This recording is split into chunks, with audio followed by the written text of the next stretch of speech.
Shalom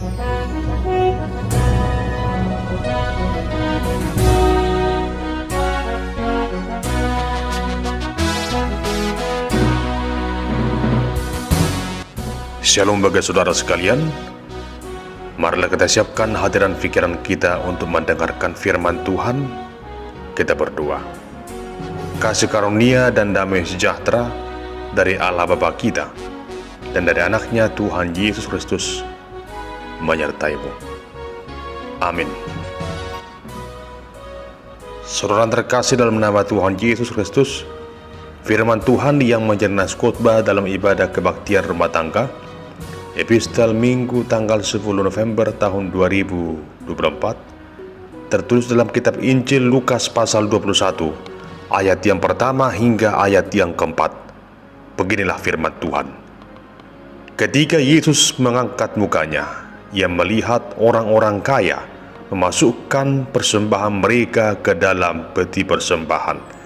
Ia melihat juga seorang janda miskin memasukkan 2 peser ke dalam peti itu. Lalu ia berkata, "Aku berkata kepadamu, sesungguhnya janda miskin ini memberi lebih banyak daripada semua orang itu. Sebab mereka semua memberi persembahannya dari kelimpahannya, tetapi janda ini memberi dari kekurangannya, bahkan ia memberi seluruh nafkahnya." Demikian pembacaan firman Tuhan. Saudara yang terkasih dalam nama Tuhan Yesus Kristus, berita tentang anugerah keselamatan yang diberikan Allah ke tengah dunia ini lewat diri Tuhan Yesus Kristus, itulah yang disampaikan oleh Lukas dalam Injilnya.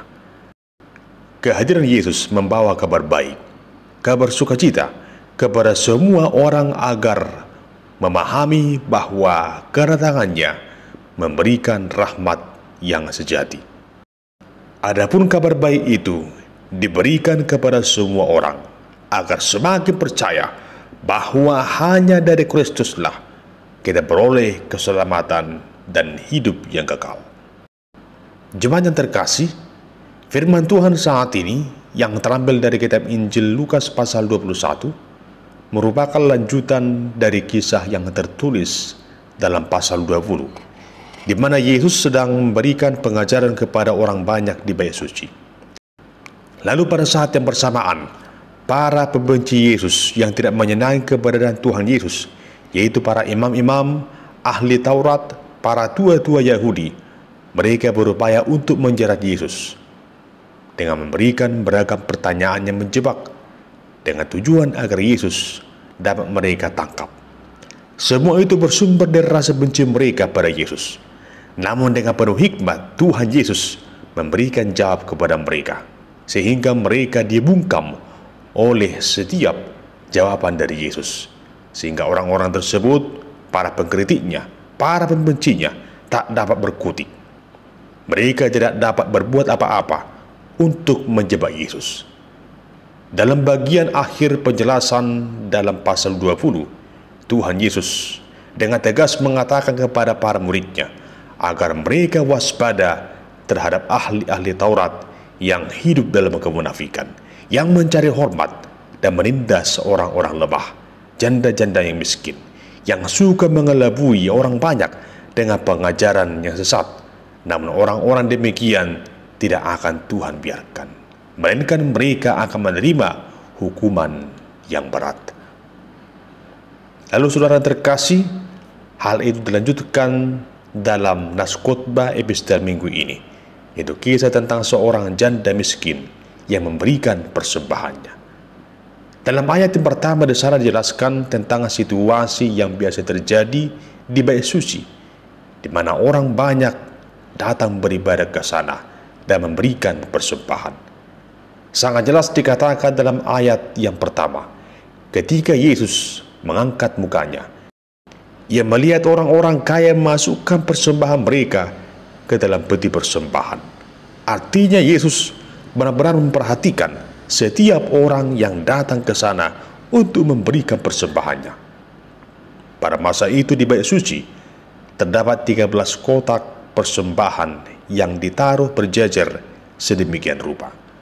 Masing-masing kotak tersebut berbentuk seperti trompet di bagian atasnya, yang mengarah ke kotak di bawahnya, tempat semua persembahan akan dikumpulkan. Kotak-kotak ini disiapkan agar orang-orang dapat memberikan secara sukarela kepada berbagai pelayanan di bait Allah. Karena cara pengaturan pemberian persembahan yang sedemikian rupa, maka tentunya orang-orang pada saat itu umumnya tahu siapa yang memberikan persembahan yang besar dan siapa yang memberikan persembahan dalam jumlah yang kecil. Terlebih uang pada masa itu masih dalam bentuk koin yang terbuat dari berbagai logam dengan ukuran yang berbeda-beda, tergantung nilainya masing-masing. Sebagian terbuat dari emas, ada yang dari perak, ada juga yang dari tembaga. Setiap orang yang ada di sana pasti akan memperhatikan persembahan yang ditaruh di kotak tersebut dan pasti akan tahu kira-kira jumlahnya besar atau kecil karena bunyi gebarincing dari jumlah uang koin yang dimasukkan ke sana. Lalu dalam ayat yang selanjutnya dikatakan, Yesus melihat selain orang kaya itu, ada juga seorang janda miskin yang memberikan persembahannya sejumlah 2 peser. Menurut ahli perjanjian lama, 1 peser adalah 1 keping uang koin senilai 1/8 sen.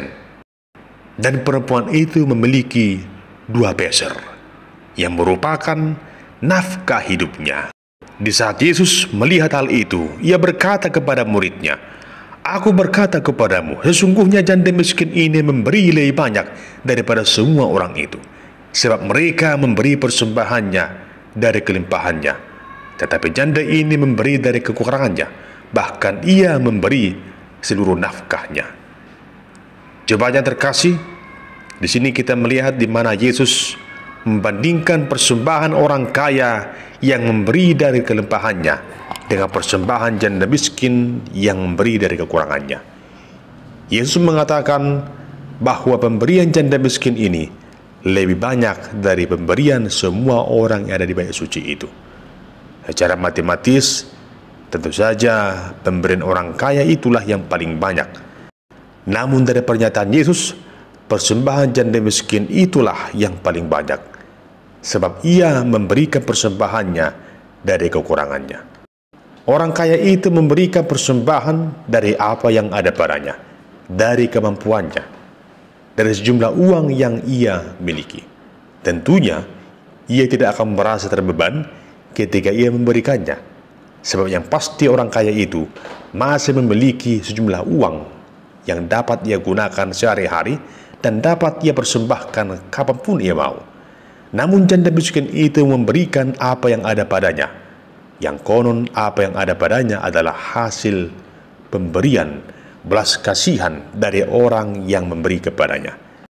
Sebab pada zaman itu, seorang janda hidup dari belas kasihan orang lain, dan seharusnya secara logika dia menggunakannya untuk kebutuhan hidupnya sehari-hari. Namun ini justru janda miskin itu memberikan apa yang ada padanya menjadi persembahan bagi Tuhan. Jemaat yang terkasih, dari kisah ini kita dapat mengambil perenungan.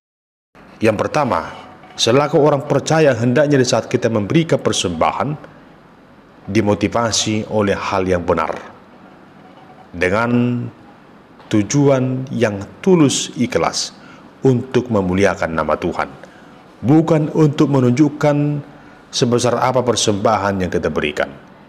Jika Tuhan memberikan kesempatan dan kemampuan bagi saudara untuk memberikan persembahan atau bantuan apapun juga ke gereja, hendaklah hal itu dipahami sebagai tanda rasa syukur atas anugerah Allah, bukan untuk dipamerkan. Lihatlah bagaimana janda miskin itu, ia digerakkan oleh niat yang tulus dalam memberikan persembahan kepada Tuhan. Dan sebagai orang Kristen, mari kita memberikan apa yang terbaik bagi Tuhan dan untuk kemudian bagi nama Tuhan. Jangan pernah memamerkan apa yang saudara berikan, dan jangan pernah membanggakan apa yang telah engkau berikan. Tetapi ketika kau memberikannya, hendaklah dengan niat dan motivasi yang benar.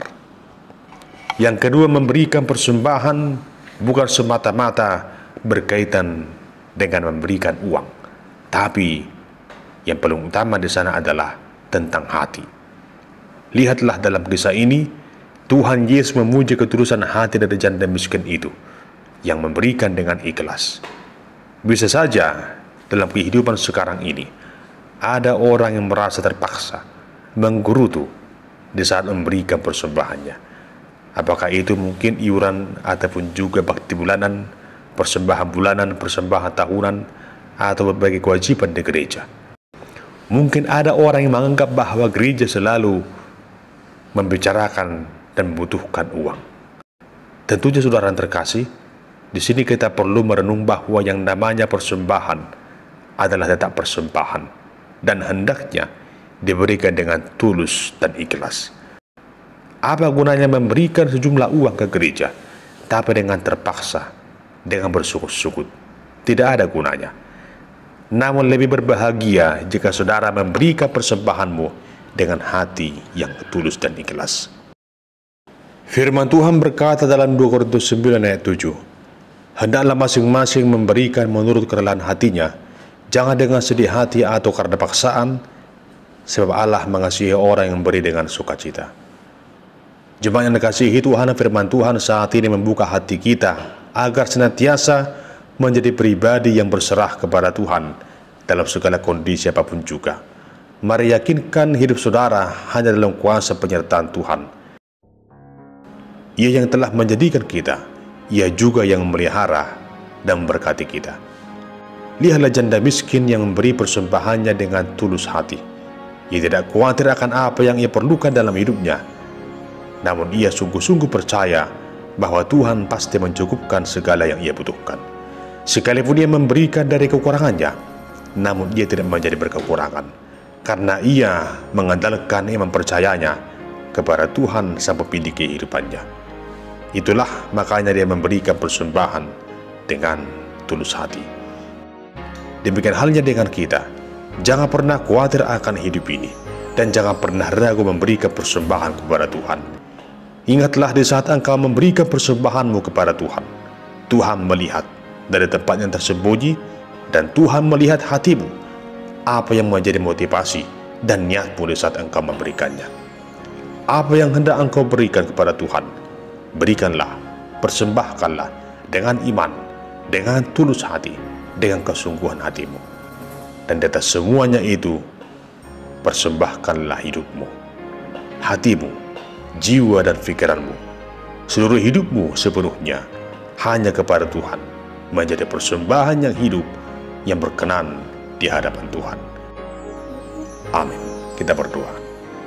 Tuhan, kami bersyukur kepadamu atas firman yang mengingatkan kami untuk lebih sungguh lagi memberikan persembahan yang berkenan kepadamu.